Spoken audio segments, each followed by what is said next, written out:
We are here for my homie Reid. He is very funny. He was there at the inception of my comedy career, which is actually a little bit of an accident, but we're not gonna get into it. But he's been there on my journey. I wanna be there on his. We came out here to do a comedy special. So all of you motherfuckers is special.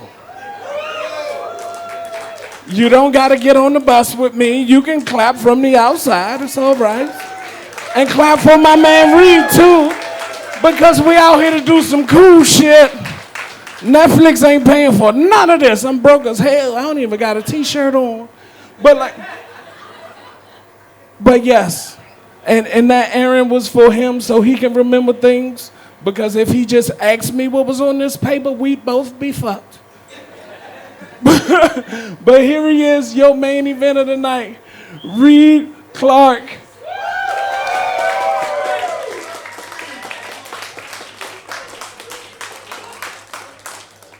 Keep it going for everybody who saw tonight. Yeah, DC. How we doing, DC? Oh man, I used to live here. I live in LA now. I left right when some of your cousins stormed the Capitol. You guys remember that, the Million Meth Head March? I got out of there. I miss DC though. I miss political humor. I want to hit you with this one. I miss Trump. I do. For the comedy of it all, right? And the way they describe Trump in the media doesn't do it justice, right? They call him names like a fascist or a Nazi. Like a fascist sounds like a direction from a black grandmother. Sit down, fix this, fascist. Like a Nazi sounds like a topping on frozen yogurt. Oh, let me get some Nazis. Actually, it's my birthday. Give me the blue Nazis, please, more. What you really want to call Trump is a nigga. Well, me. The problem with calling Trump a nigga, though, is that he would say nigga. He would be in the interviews like, when I was in the White House, everyone would say, nigga please, nigga please. But they never say thank you. They never say thank you. I was the realest nigger. I was the best nigger, okay? You could have any nigga that you want, and you lost him, and that's on you.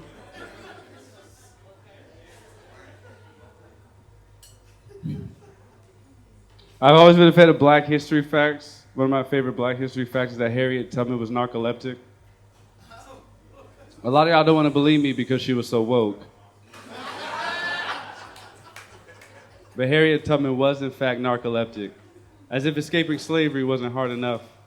But you also had to deal with, are we all here? Everyone gather around me. Sarah, shut that baby up. Everyone get closer. These next couple weeks are going to be a true test to your faith. These next couple days are going to challenge you forever. But by the grace of God and by the grace of God alone, we will get to freedom. We will get there together. I've led dozens and I will lead you. Now, the most important thing, if we ever get separated, is never forget to...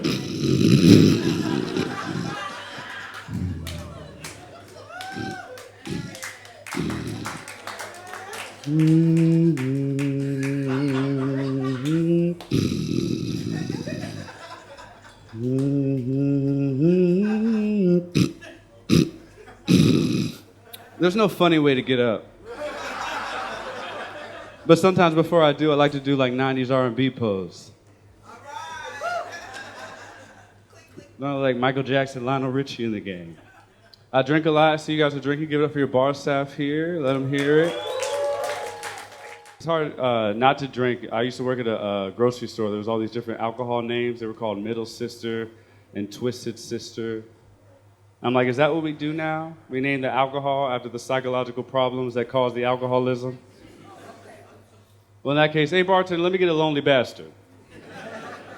Oh, what's that? You're all out? I'll just have my ex is doing better than me. You have any? I like weed. I want weed. Weed's kind of legal here. You got to buy a T-shirt. I want weed. I want weed to be legal everywhere. But I hate when I go to a dispensary and the person selling me weed looks like the person that would tell on me for being high in English class. Like some lily white blonde bitch. I know her name is Bethany. Got the nerve to say all these Kushes and Indicas, and I gotta pay her. Fuck that. I don't spend my money at a dispensary unless there's a black guy somewhere checking IDs, or playing 2K. I just don't do it. I think we should take it a step further, right? There should be weed trucks. Oh. Now I'm on Shark Tank. There should be weed trucks every day at 4:20, 8:40, midnight, 2 a.m. when the club's let out, right? You're smoking a little cigarette after the spot, right? And down the street you hear, up in the street, they call it murder. Da, da. Welcome to Jam Rock. Yeah, grown-ass people. Like, hey, yo, give me a pre-roll. Give me some CBD for my auntie. She just got out of surgery.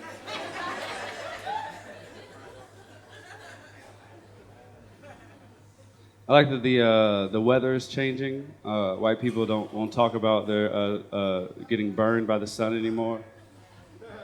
You ever work with a white person and they complain about their sunburn? You got to be like, oh. It's hard being white. I can tell. I can see by your head. If you keep talking, I'm gonna slap you right in the top of your head and ruin your whole fucking... I get jealous because there's like different periods, right, where white people can tan, right? There's sprays and booths, right? I'm just jealous because I might want to lose a couple shades.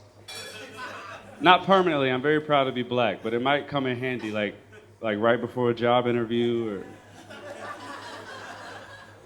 But what I love, though, what makes me believe in God for real, is the fact that tanning booths cause cancer. Of course they do. Alhamdulillah. I love comedy, don't get me wrong, but deep down, sometimes I want to open up my own Kill Whitey machine. I mean, tanning salon, yes, tanning salon. Thank you, white woman. See some white people here, thank you for letting me speak at one of your rallies. I look like Randy Moss if he tore his ACL in high school. I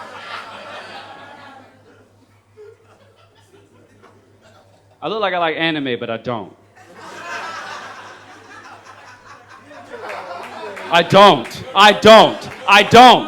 don't. None of it. This joke gets me into a lot of long conversations with black nerds. Nobody come up to me saying a whole bunch of Japanese things.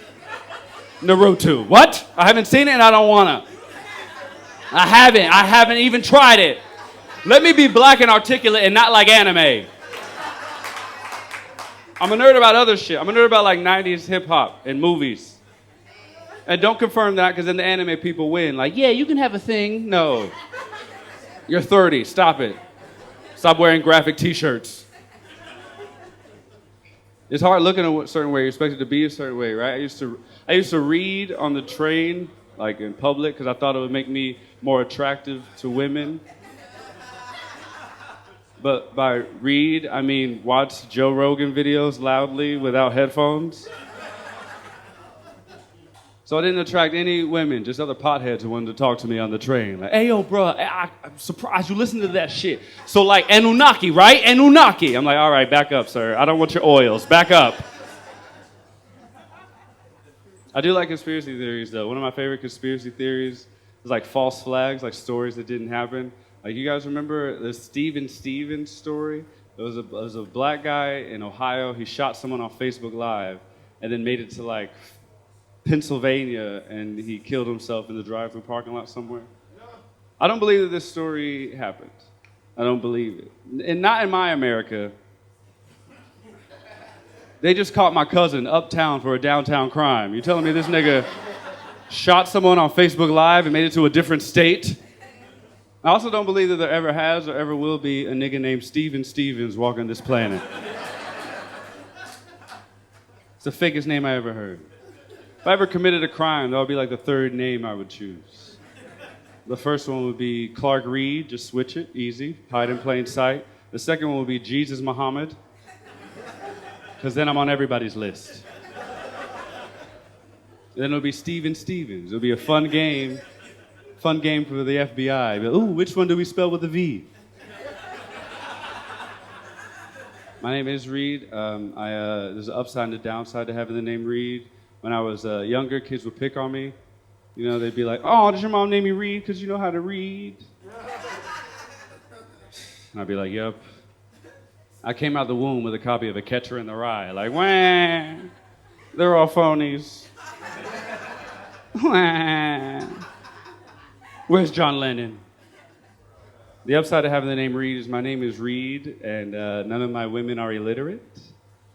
All of my women are literate. I've never had a girl say, I can't read.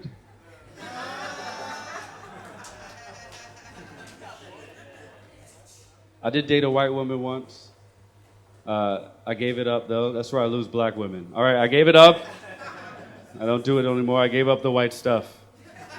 She was a travel nurse. She paid for my things. I just got to focus on comedy. And I feel you pulling back from me, all right? But you don't know my relationship with God, okay? Reparations work in mysterious ways.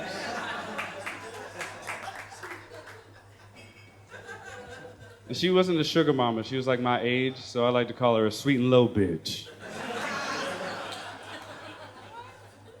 That's my favorite joke I tell, guys, so I'm gonna need y'all to get on board. I just started dating black women, strictly black women. I met a nice, wonderful black woman who improved my life.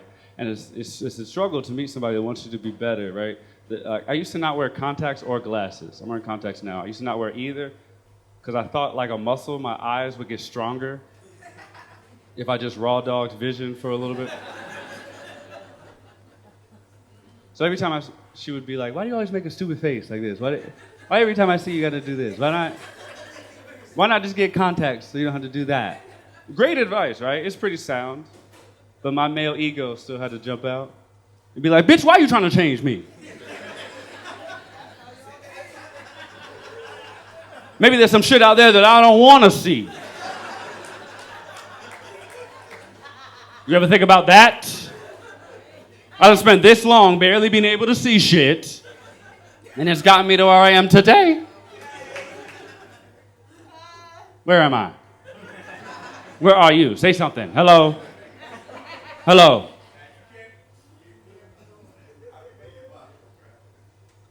I've been dating women now with kids.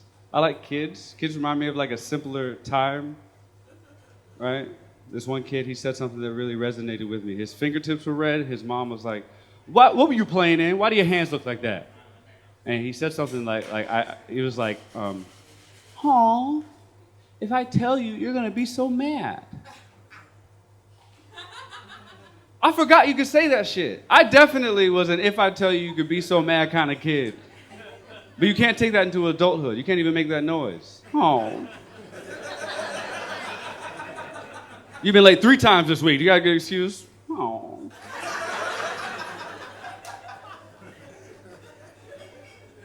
You get pulled over by a cop. He's like, son, how many drinks have you had tonight? Oh.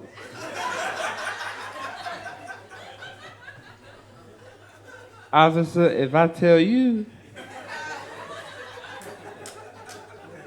you gonna lock my black ass up.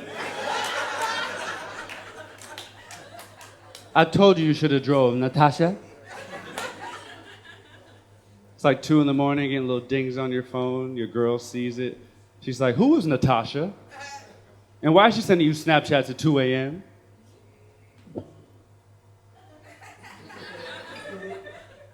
Aww. Baby, if I tell you, you're gonna be so mad.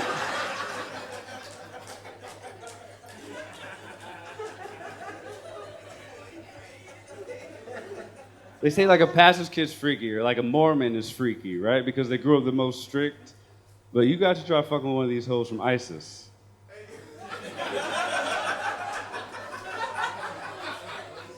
Boy, I'm trying to tell you. Get you one of these Al-Qaeda hoes. I was in an open relationship with a woman named Sunni, and she was mad because my side piece was the Shiite.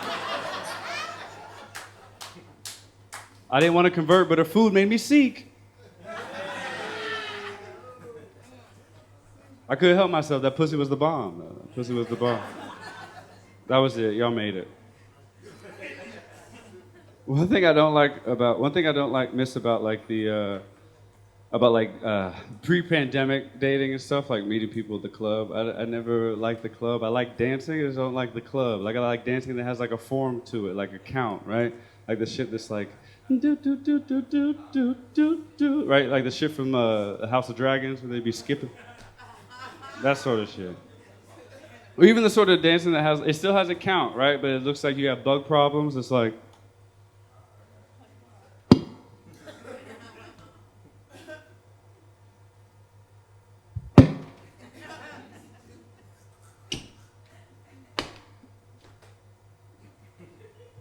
Like dancing now in the club, all guys really have to do to dance is like.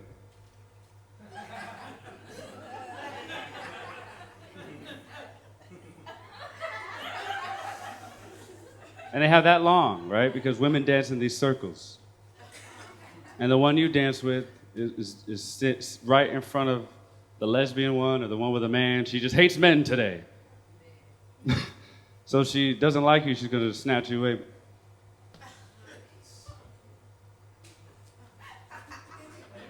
We're not thirsty. We're not thirsty. Right? But if she likes you, then you're in there, right? You get to dance the dubstep. Like, boom, boom, boom, boom, dick in the ass crack, dick in the ass crack, dick in the ass crack. It's like the drunker they get, the lower they get. By the end of the night, it's like, last call.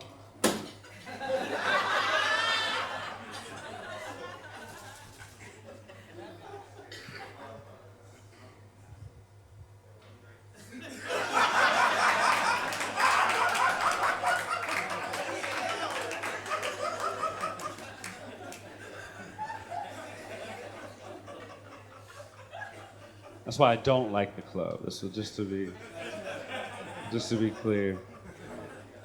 Anybody here in an abusive relationship? Blink if you need help. Okay, sunburn. The only abusive relationship you're in was with the sun. I just got out of an abusive relationship. I had a girl that hit me and broke my glasses. I didn't hit her back when she hit me, though. I didn't hit her back because I couldn't find her. But once I got my shits back on, y'all, trust and believe. She choked the shit out of me. And we cried. We both cried. It was a good day for our relationship. I like that line because it's not the funniest, but it helps me identify who's been in toxic relationships. And that's okay. We're all trying to figure out how to love. I just realized what gaslighting was. It's when you make somebody believe that what they think is wrong. In my house, that's called winning an argument. I had to unlearn a lot of stuff. I grew up in a hostile environment, but it was loving, right? My mom was very supportive of me getting into the arts, would find my little auditions, would help me with my little lines and my dance routines and my song numbers. But when she saw that I was really into it, like going every week, she would just randomly call me a faggot at breakfast. And she'd be like, oh, Reid, the only reason I do it is so when you go to school and the other kids do it, it won't hurt as much. And you remember, can't no one insult you like your mama. Now finish those eggs and practice that routine one more time, you little fairy. You're going to be late for that bus and I'm not driving you.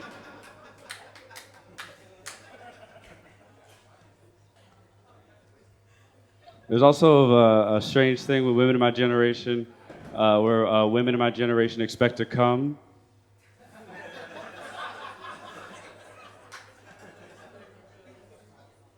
I'm not anti-women orgasm. I need you to know. It's just, from what I know about history, that's new. And I wouldn't mind it if there wasn't also ADD in my generation. So what do I look like busting my ass to make a girl come and she can't focus? She's like, oh yes, thank you. Oh yes, thank you. This is fantastic. I like polite women. Oh yes, thanks.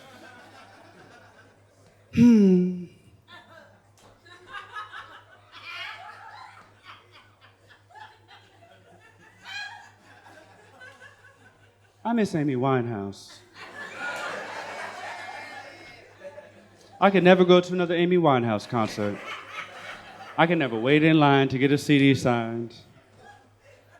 We all know she had a problem. We didn't do anything about it. We didn't do, oh, yes, you're still there. Thank you. No, this is great. This is good. Thanks.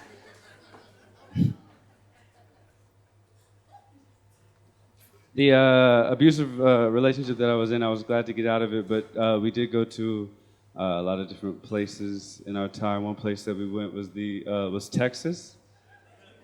We lived in Texas for a while. We stayed with a Navy veteran who rented out his space to other travel nurses. And one day after a show, I had some comedian friends with me, and I was getting into the spot, and I couldn't. The code for the door wasn't working, and I was just about to call him, but then he shows up.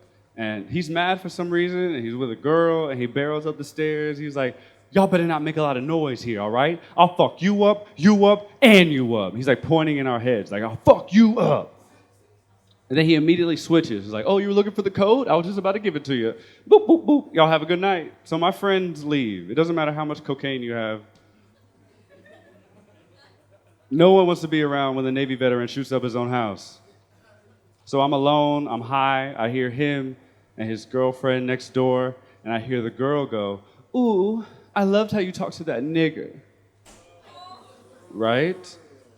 So you can imagine my reaction. I was like,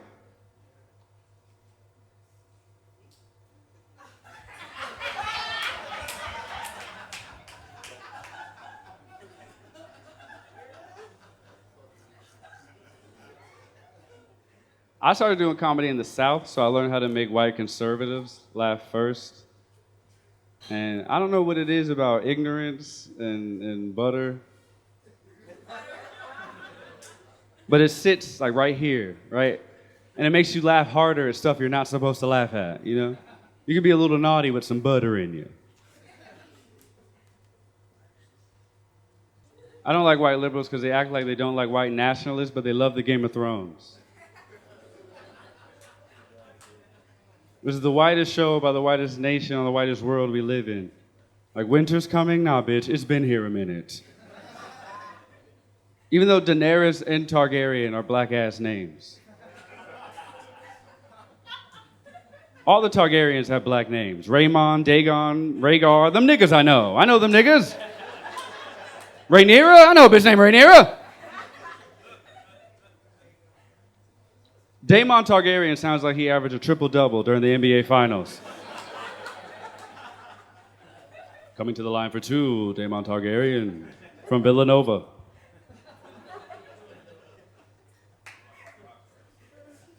And you can't say Daenerys without rolling your neck. Daenerys, let's go see what's about to happen with Daenerys. I love the Game of Thrones. Sometimes before, not anime, but the Game of Thrones. Sometimes before I go to sleep, I go through my own list, like Arya. It's a list of women that I've been with, right? It's like Crystal, Abigail, the Hound.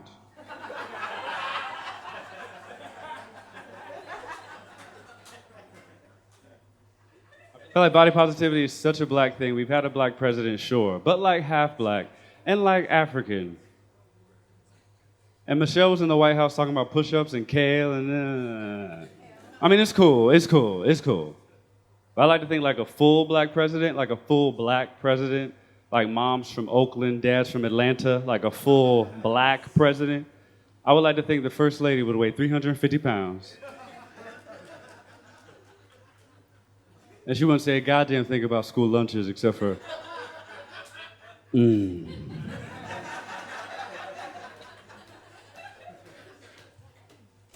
more square pizza.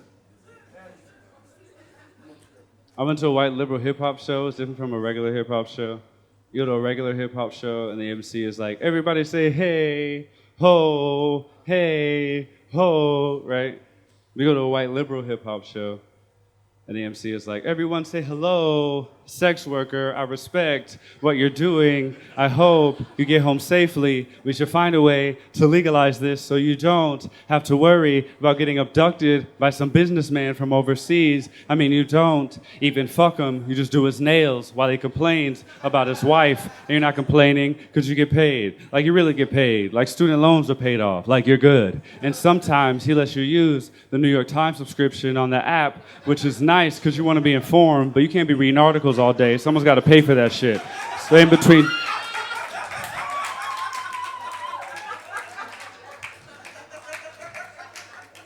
So in between doing his nails and talking about his wife, you also talk about current events, which is great that something that's supposed to be physically stimulating for him turns out to be mentally stimulating for you. And it's crazy if you just open up your life to new adventures and you have a system with your friends, like your real friends, not the friends that were like, 2018, why do you need an OnlyFans? And the pandemic happened and these same bitches trying to ask you how to get an OnlyFans. I mean, like the real friends, like the one from high school. You're in a system, you have a system where you're like, hey, this is where I'm going, this is the guy's name, this is what he's into. So if you go missing, you won't go missing. Like someone should be able to find you. Like no one's making a Netflix documentary about your girl, but still, this should be a union. And after that, it's like, who wants to twerk? You know, who wants to twerk after that?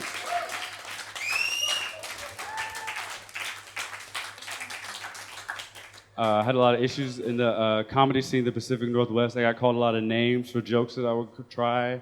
No audience members would have problems, but comedians would call me names, right? They would call me homophobic. They would call me misogynistic. They would call me transphobic. And it was hard, you know, it hurt. But it was a nice break from nigger. Like, woo, at least these white people are being a little different is why they don't like me, right? Again, switching it up, being creative. I don't mind nigga that much. Like, don't try me, sir. But there are other things that white people say that bother me, like step out of the car, please. Stuff like that hurts. It bothers me when white people say bless your heart to black people. Because y'all know we have heart problems. That's statistical. That's proven by the American Heart Association, otherwise known as AHA.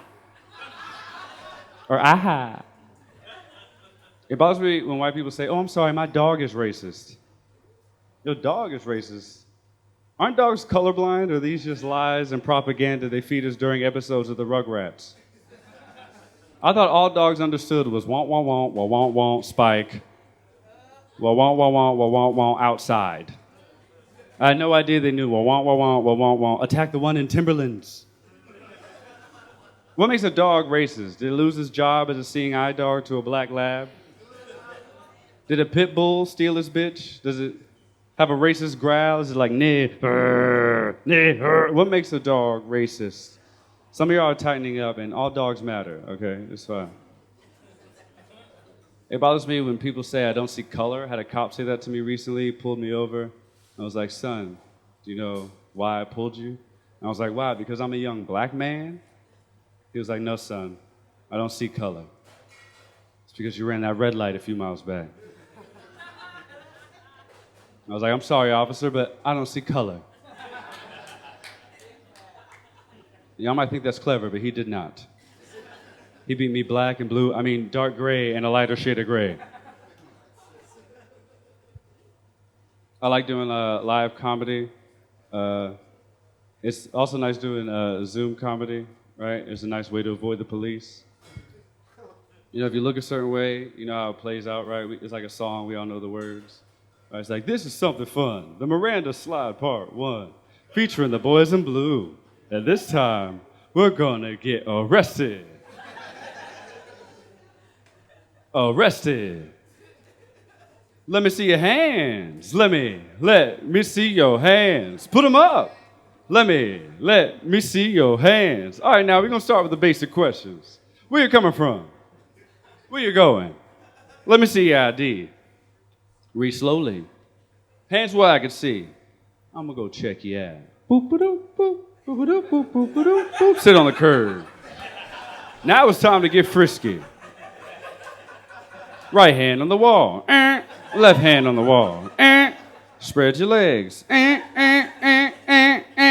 Any drugs in possession? Anything like a weapon? Freeze. Stay still while I pat you down.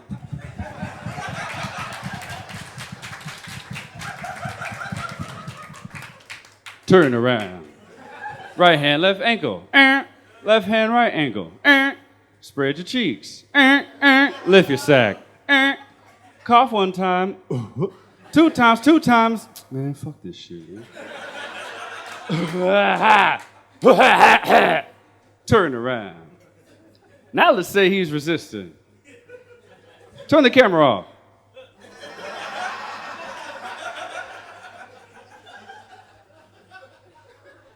Get your nightstick. Hit him once. 2 times, y'all. Now the tase. Tase him one time. Two times. Stop, I shit myself. Empty the clip. Pop, pop, pop, pop, pop, pop, pop, pop, pop, pop, pop, pop, pop, pop, pop, pop, pop. Reload. Reload. Pop, pop, pop, pop, pop, pop, pop, pop, pop, pop, pop, pop, pop, pop, pop, pop. Get your story straight.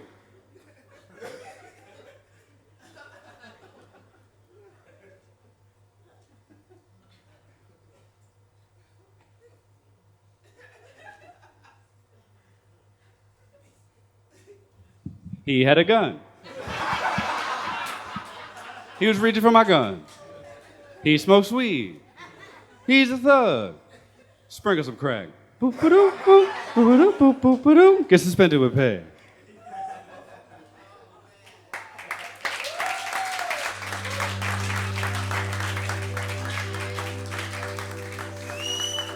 My name is Reid Clark, everybody. Thank you so much. Let me do my thing.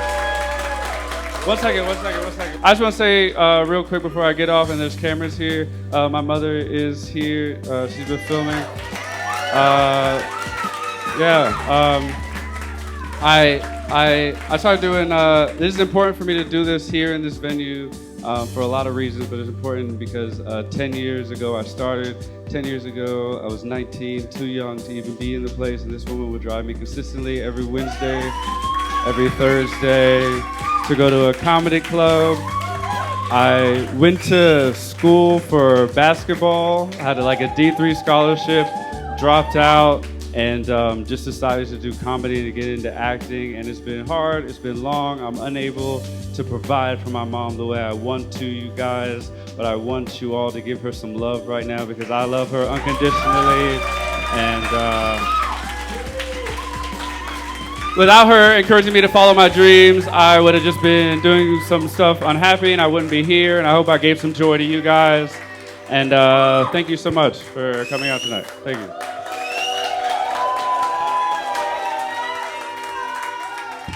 Reid Clark, everybody!